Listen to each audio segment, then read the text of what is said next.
There is a lot of times in sports history where a team is in perfect position to sign an absolutely transcendent talent that could completely shake up the fabric of a franchise. And in the case of Real Madrid, a team that is notorious for overspending and doing whatever it takes to be at the top of their league year in and year out, you would think that there's no way that they would be able to miss out on a prospect like Neymar, especially considering the fact that at the time that Real Madrid was considering Neymar for the first time in 2006, it wouldn't have cost them that much to sign him. It would only cost about 60,000 euros. That was it. That's all it cost back then. So you might be thinking, well, what are you talking about? How is there a scenario where Real Madrid could have had one of the game's best players but didn't decide to take the chance on him?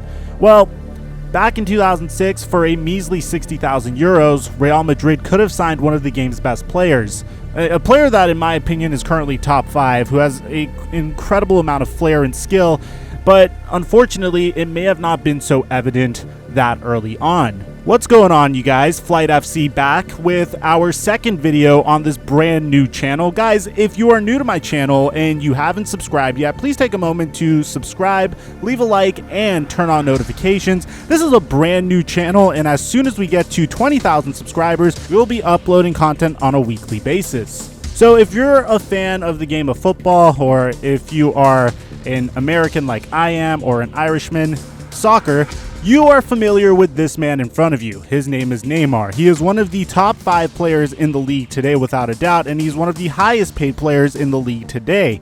And he is notorious for doing things like this. So if a player is this talented, then how on earth was a powerhouse of a football club like Real Madrid able to pass on Neymar so many times? Well, in today's video, we're going to dive into that because it's clearly not that simple. And there is obviously a reason why Real Madrid passed up on the opportunity to sign Neymar multiple times. But we aren't going to cut them that much slack. Obviously, this was a huge mistake, especially for a team that spent the amount that they did on their players. They definitely messed up big time by not signing Neymar. But we're not talking about that in today's video. We're actually going to talk about how a team gets into a situation where they convince themselves on multiple different counts how a player is clearly not a fit for their franchise and then keep coming back to him over and over and over again. Because at this point, it's safe to assume you know who Neymar is and the type of player he would become. He's been compared to arguably one of the top 3 players of all time and could one day, without a doubt, go down in soccer history as one of the all-time greats. So a common comparison for Neymar, and I'm assuming this is because they both played for Santos, is Pelé.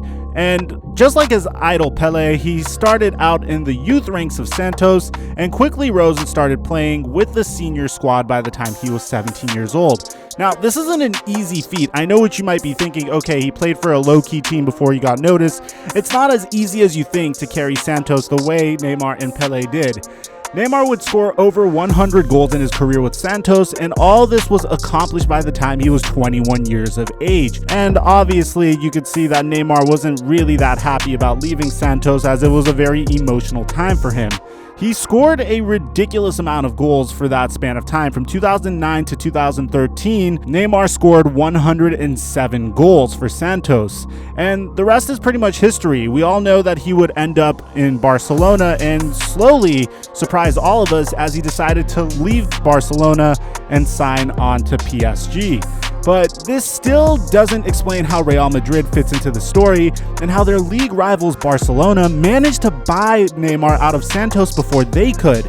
Let's take a look at the Wonder Kid himself. Neymar grew up from a very poor family. His father saw football as a possible way out. He had Neymar play in the streets of São Vicente, and growing up, Neymar combined his love of futsal with street football. Neymar said that futsal had a massive influence on him growing up, helping him develop his technique, speed of thought, and ability to perform moves in tight spaces. Neymar started his career when a recruiter from a local indoor team came to see him one night at his home, and since then it was never the same for him and his family, as he tremendously was able to impress this recruiter. Even at the ages of 5 or 6, Neymar was pushed to play against the older players. And it was so clear at this point, between street games and salon football, or futsal as it sometimes becomes known, he developed an amazing touch with the ball. Style is prized amongst South American players, and controlling the ball artistically is such a desired skill that there is a television show known as Street Style, which is dedicated to identifying the best juggler. He can flick it, he can roll it, he can slide it, he could cradle it, and he could even make the ball disappear. And Neymar did this at a ridiculously early age. By the time he was 11, teams throughout Brazil coveted him. His father took over full-time care of Neymar's career at that point, handling the crush of scouts and club representatives who came to try and sign him. One of them was the Brazilian legend Zito, who had scored 57 goals with Santos FC and won 2 World Cups with the national team. That Neymar rooted for Santos made the connection even sweeter. So Neymar would end up signing with Santos in 2003. And this is where Real Madrid comes into the picture, because 3 years later, by 2006, and at the age of 14, Neymar would travel to Spain to join the Real Madrid youth team. And during this time, Real Madrid had the greatest stars in the world. So there wasn't really that big of a rush to get him. So this is how the story went the first time around. Neymar would spend 19 days in Madrid and attended some home games at the Bernabeu and had his picture taken with the likes of Ronaldo, Roberto Carlos, and Zinedine Zidane. The starstruck teenager was living the dream. Madrid liked what it saw.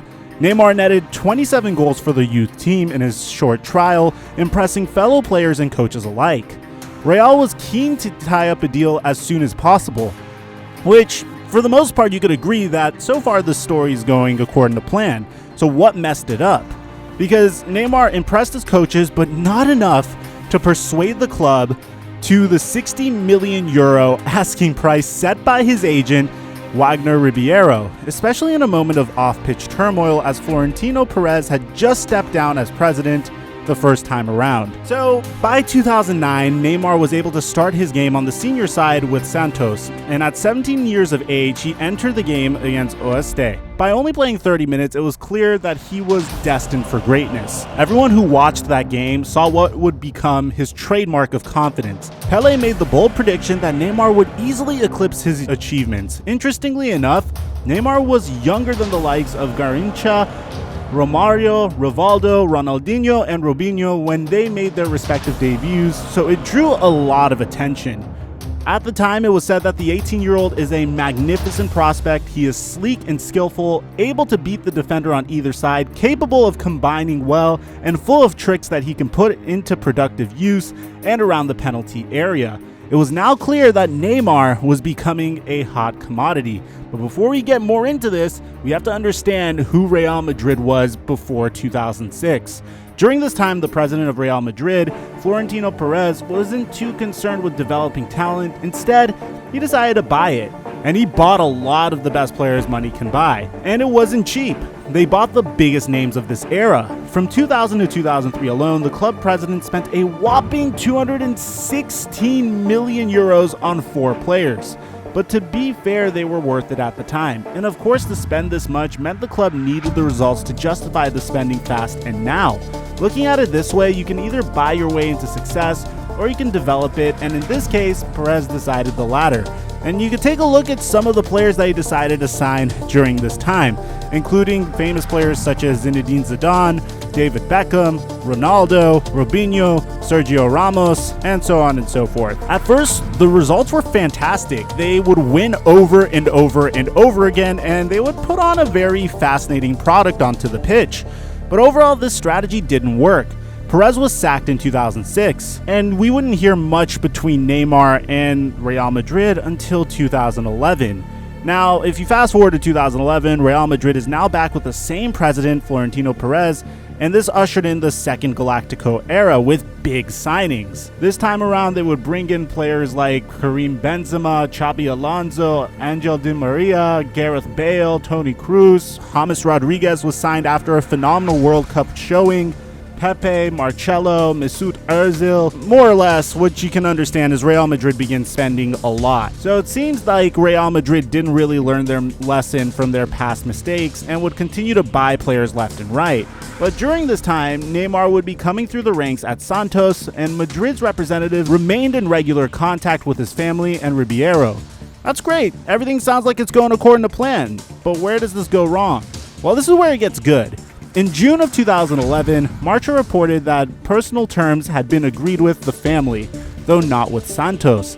That October, AS claimed that Madrid agreed a fee of up to 58 million and a 6-year contract worth 10 million euros a year, which was verbally agreed. Ironically, the main thing holding up the move then was how to share the transfer fee with third-party investors. Madrid was then shocked just a few weeks later when Neymar signed a brand new contract with Santos that ran up to the 2014 World Cup. Yeah, it sucks. It's business, but it's not the end of the world. They'll get another shot. In summer of 2013, that's the next time we would hear about Neymar, when he would go ahead and sign with Barcelona. But how would this happen? Santos had accepted an offer from both Spanish clubs and left the choice to pick up to the player. Neymar and his father demanded 40 million euros net, which is about 53 million euros gross, to sign for Madrid.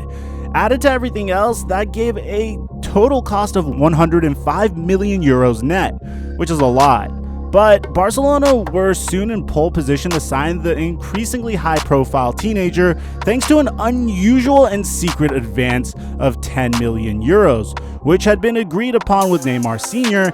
in November of 2011. Both Real Madrid and Santos continued to negotiate, apparently thinking that there was still a chance, and in May of 2013, Marca reported that Perez would go as far as a world record 100 million euros to get Neymar onto his team, along with 11 million euros a year in wages, which was more than what Ronaldo was earning at the time. But it wasn't enough. And that would be that. Ultimately, we can hear it from Neymar himself and why he did not sign with Real Madrid the first time around. He said, "I was 13 and it was the first time I came to Europe. At that time, I did not feel comfortable. I was unhappy and unable to stay away from Brazil at such a young age. I was not feeling it and I was not in a hurry. There was no rush. The priority was my happiness and I wanted to become a professional soccer player first. And then I would come to Europe." By the looks of it, Real Madrid not only had an opportunity, but Neymar's camp had other ideas. Overall, Neymar did what was best for him and his family, and all we can do is left to wonder what would have happened if Neymar joined Real Madrid over Barcelona.